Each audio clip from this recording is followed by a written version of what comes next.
Hey guys, it's me, SD Vaughn here with another video discussion, and we're going to be covering Dr. Stone once again, because I really want to talk about the Y-Man reveal. For most of this video, I am going to be talking about chapters 229 and 228, and some other chapters in between. And I also just want to talk about whether I like the reveal of Y-Man or not, and if it sort of makes sense into the story of Dr. Stone. If I think that it narratively makes sense, and if the revelation of who Wyman is kind of good for the story, and where it might go from there, so to speak. But I just really wanted to just talk about the reveal of Wyman himself for right now. But before I go any further, discussing Wyman and everything, I just want to let everyone know there will be spoilers ahead. So if you haven't read any of the chapters yet, chapters maybe 227, 228, 229, there will be spoilers. I would just say go read those chapters, come back, and then let's discuss and have fun with it. As the video goes on. Because I just want to let that be known before I go any further, so everyone be warned.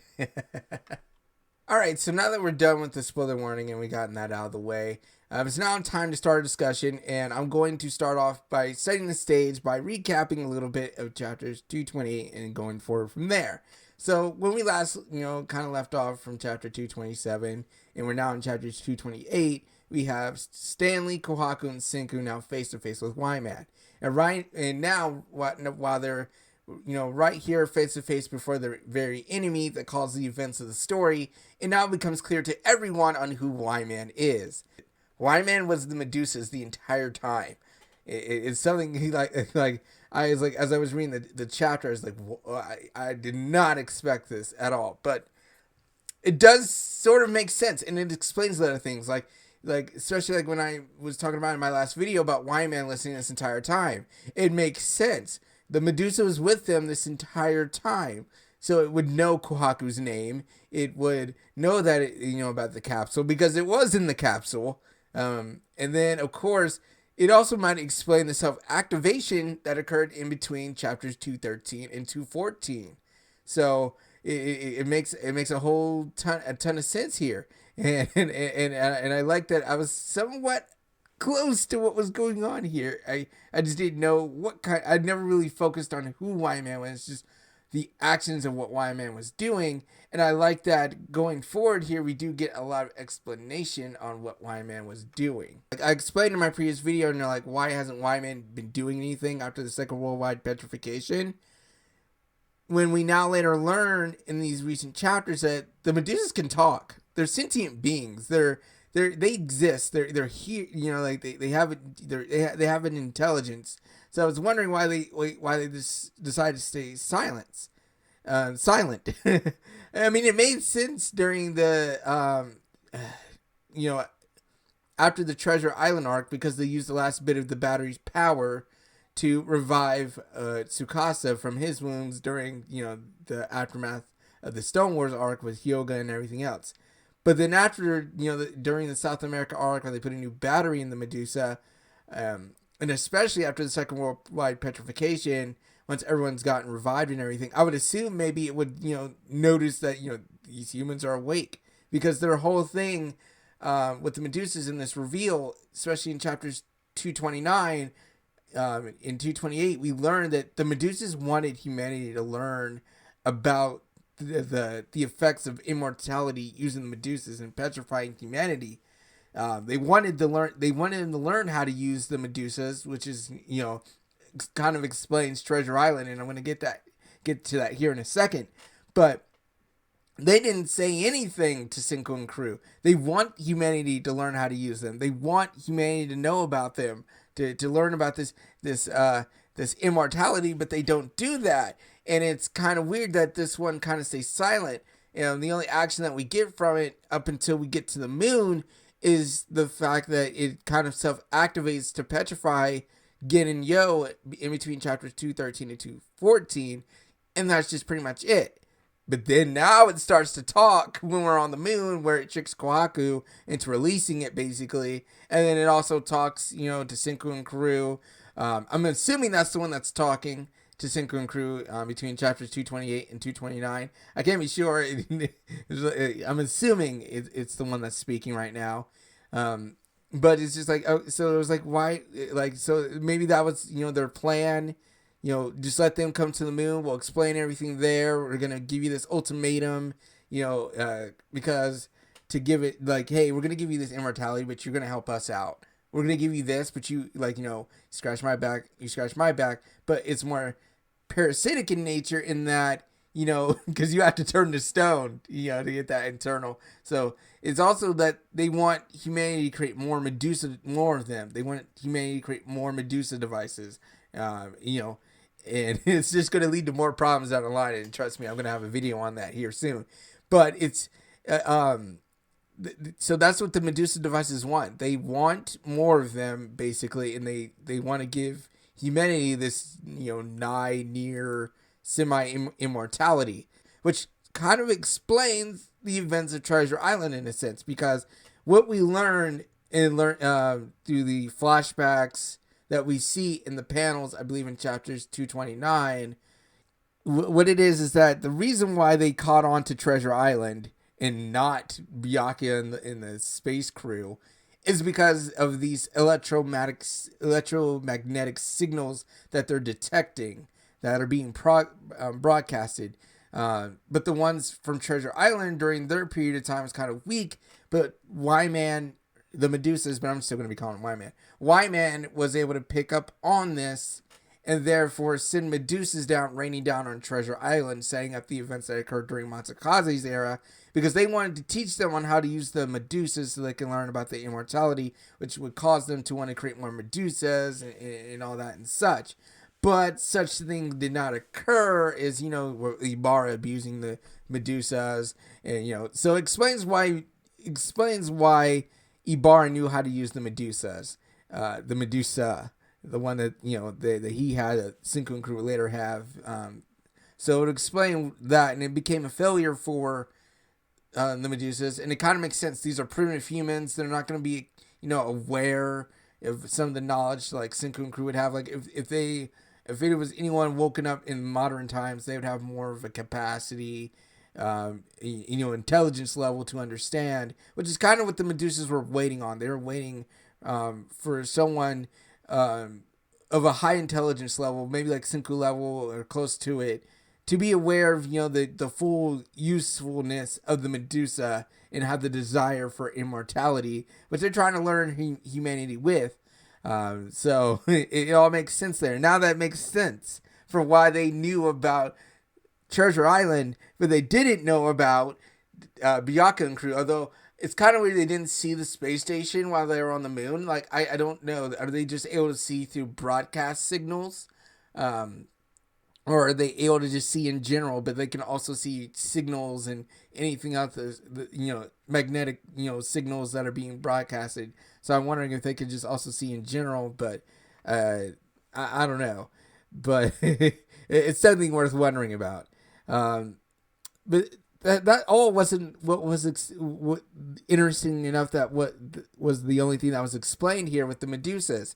What we also learn is why they petrified the birds here before they petrified humanity, to give humanity a taste of the immortality. I mean, think about it. You're waking up hundreds and hundreds of years later, and you're still the exact same age you were when you got petrified. If humanity learned about that it's the perfect lore. Eternal youth forever. And then, and this is going to become a real big problem for humanity in general once they learn about this near immortality, because it's just like we, Senku, Tsukasa, Zeno, and Chrome, and eavesdropping. Gin had, Gin wasn't discussing, but he was eavesdropping. But those four were discussing back after they revived Zeno, I think in chapter 198, where they're discussing the issues on if anyone were to learn about the fact that the Medusas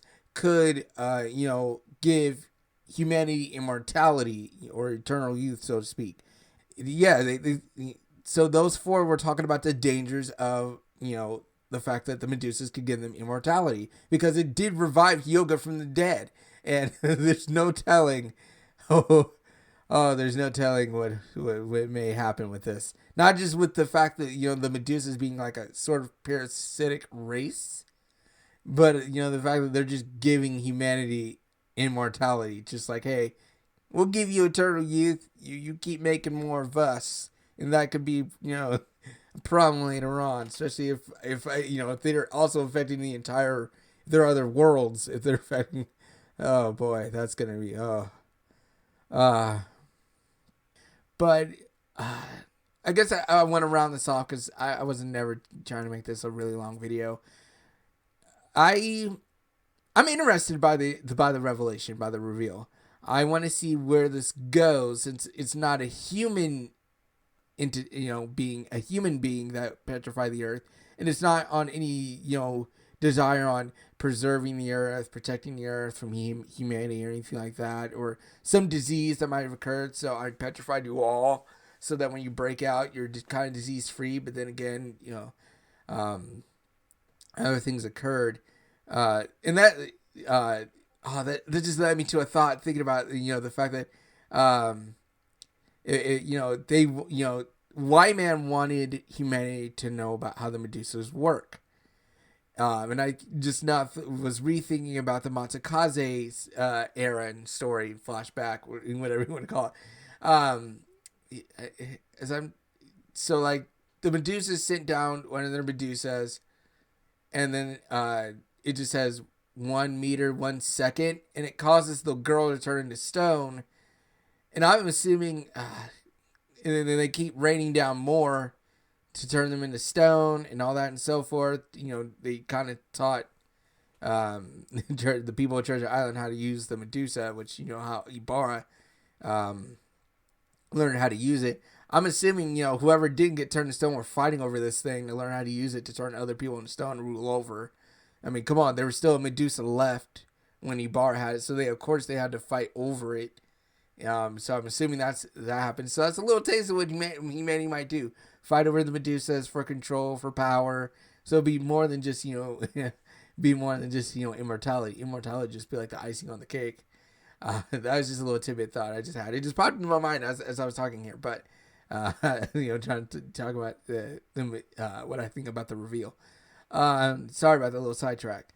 But yeah. So I like that it's not human in a sense, because it makes more sense, because we're gonna want to find out who this antagonist is, and it would just be plain luck for this antagonist, especially if it's human, to have to periodically petrify themselves every couple hundred years to check on humanity to see if any of the humans broke out. And then from our perspective, think that, from Matsukaze's story, they're just trying to re-petrify humanity all again and just keep humanity petrified. When we look at it from Y-Man's perspective, it was to teach humans how to use the Medusa devices, use them to, obtain immortality and, so that the Medusas can get what they wanted. And it makes more sense because it looks like the Medusas are long lived. They have a very long lifespan, being that they're just devices. They can exist for a very long time. It's just their battery will eventually die out. I don't know if that considers them dead or alive. I think I said that before. I don't know if losing their batteries makes them dead, but I know that they want more batteries fixed so they can I guess also fix the Medusas that are down there on Earth. And, with all of humanity revived and all of humanity learning about what they are, there's a good chance a good portion of humanity is going to want that immortality. And I don't know how Senku and crew are going to stop them. So that's why narratively I like it, because it would make sense. Because, as we see with Suika, when you're not petrified, you're going to age. Unless this Y-Man, if it was human, he would have had to have made something that makes him live forever and all that. So it kind of makes sense with these aliens, and I like that it's kind of like in parasitic nature, that it's it's probably going across worlds, just making more of them and petrifying people. And they're not doing it for good reasons. They're just doing it because they want more of themselves. They want more. They'll keep petrifying people, keep them under their thumb to make more of them. So I kind of like it in that way, and it's kind of cool. And it's also gonna be kind of cool to see how it goes further, going forward, with the Earth, and as long as these guys exist, and what's Cinco and crew going to do about them, essentially to stop them, and also maybe keep the information from humanity itself about learning about the Medusa, and learning about the immortality, the very thing they've been trying to keep secret, may not end up staying secret. So, like, because these guys don't need a spaceship to get to Earth. Why man and them could just go to Earth, nothing really stopping them. Um, so we'll see what kind of deal gets made here with Cinco and Lyman and all that and such. But yeah. So yeah, I kind of liked it. It just kind of felt out of left field. Just kind of there's not really, if I really think about it, there's not much really foreshadowing that it's alien in nature. Other than that, it's really futuristic tech, and it's tech that it's far beyond anything humanity has made. So I guess you could say that is something like that could lead to something being something from another world or something like that. Um, but and then it also kind of the fact that if it was a human, he would have to take a spaceship or something, and no one would have known that he did this. And I doubt that that there's no one that wouldn't have seen a spaceship jettisoned from Earth into deep space and then go on to the moon, and no one would have noticed. So it makes sense narratively in the story. It's just something for me, I'm just like, oh, okay, we're doing aliens now after everything we've been through all the previous arcs and everything that's been going on. Now we've got parasitic aliens in the mix here now. But yeah, so I'm just more over just wanting to see what happens next. But I've gone on long enough with this video. What do you guys think of the Medusa? What do you guys think of the reveal? What do you guys think is going to happen here with humanity? And if do you think they'll make the deal? And what might happen? And should they take this deal? What's the future looking like for humanity and Dr.Stone? Like with the use of the Medusas and all that. So I guess we'll see what happens. And this is really, it was quite an interesting discussion to really take. And I'm going to take it even further when I discuss the immortality nature once again for Dr. Stone in the next video. That will be coming up here as soon as I get done with all this. It'll be uploaded as soon as I can. So bear with me. But I hope you guys enjoy your day. Hope you guys enjoy whatever comic or manga you're reading. Hope you guys are enjoying whatever cartoon or anime you're watching, or whatever movie, TV show, or whatever you're doing, whatever nerdy thing you're doing. And I hope you guys just have a good rest of your day or night, and just thank you guys for watching. All right, see you guys.